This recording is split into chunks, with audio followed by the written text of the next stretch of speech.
তাতে কিছু আমল সম্পর্কে বলা যায়। স্পেশালি দুটি দোয়ার কথা বলতে পারি। একটা দোয়া বলো, কোনো ব্যক্তি আপনার ক্ষতি করার চেষ্টা করছে, আপনাকে হয়রানি করার চেষ্টা করছে, শারীরিক মানসিকভাবে নির্যাতন করার চেষ্টা করছে, আছে এরকম দুষ্ট প্রকৃতির মানুষ, এরকম যদি মনে হয় তো আপনি একটি দোয়া সবসময় পড়বেন। নবী করিম সাল্লাল্লাহু আলাইহি ওয়াসাল্লাম কোনো ব্যক্তি তার ক্ষতি করতে পারে এরকম আশঙ্কা বোধ করলে তার ক্ষতি থেকে বাঁচার জন্য এই দোয়া পড়তেন। দোয়াটা হলো, আল্লাহুম্মা ইন্না নাজআলুকা ফি নুহুরিহিম ওয়া নাউযু বিকা মিন শুরুরিহিম। আল্লাহুম্মা ইন্না নাজআলুকা ফি নুহুরিহিম ওয়া নাউযু বিকা মিন শুরুরিহিম। অর্থাৎ, হে আল্লাহ, যারা আমার ক্ষতির চেষ্টা করছে, শত্রুতা করার চেষ্টা করছে, তাদেরকে উপযুক্ত শাস্তি দিয়ে দমন করার জন্য, তাদেরকে শেষ করার জন্য আমি আপনার কাছে দায়িত্ব অর্পণ করলাম। আপনি মেহেরবানি করে আমার হয়ে আপনি তাদেরকে উপযুক্ত শাস্তি দিন, তাদের থামিয়ে দিন, তাদেরকে দমন করুন, তাদের শেষ করুন।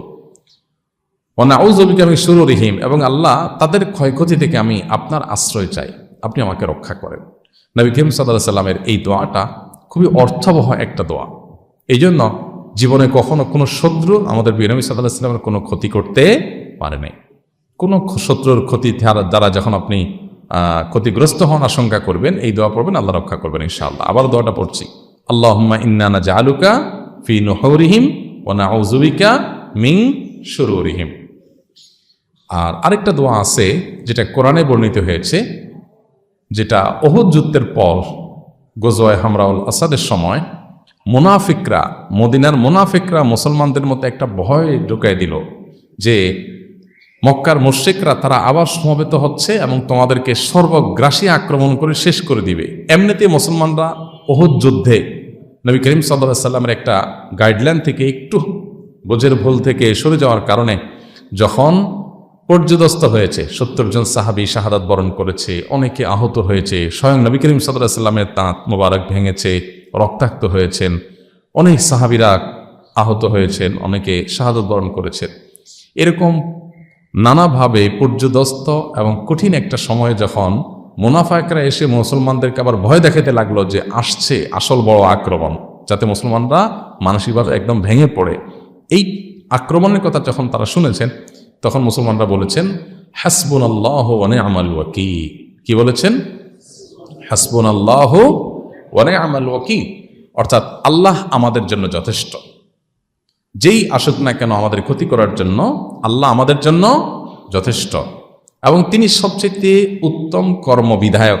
আমাদের পক্ষ থেকে যে কোনো কিছুকে করবার জন্য তিনি সর্বোত্তম প্রতিনিধি বা সর্বোত্তম কর্ম বিধায়ক, সবচেয়ে উত্তমভাবে আমাদের কাজটা তিনি করতে পারবেন। তারপরে আমরা ভরসা করলাম, হাসবুনাল্লাহু ওয়া নি'মাল ওয়াকিল, নি'মাল মাওলা ওয়া নি'মান নাসির। তিনি সবচাইতে উত্তম অভিভাবক, তিনি সবচাইতে উত্তম সাহায্যকারী।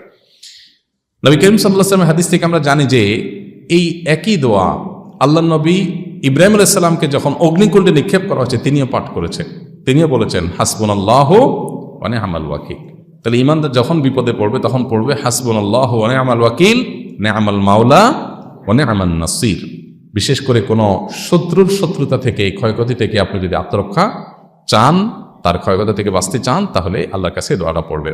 হাসবুনাল্লাহর জায়গায় হাসবি আল্লাহ পড়া যায়। হাসবি আল্লাহ মানে আল্লাহ আমার জন্য যথেষ্ট, আর হাসবুল্লাহ মানে আল্লাহ আমাদের জন্য যথেষ্ট। তো একটা এক বচন, একটা বহু বচন। হাসবি আল্লাহ ওয়া নি'মাল ওয়াকিল, নি'মাল মাওলা ওয়া নি'মান নাসির। তাহলে শত্রুর ক্ষয়ক্ষতি বাঁচার জন্য ওই যে আল্লাহুম্মা ইন্না নাজআলুকা ফি নুহুরিহিম ওয়া নাউযু বিকা মিন শুরুরিহিম, আর হাসবি আল্লাহ ওয়া নি'মাল ওয়াকিল, নি'মাল মাওলা ওয়া নি'মান নাসির, এই দুটি দোয়া পড়বেন। এর বাইরে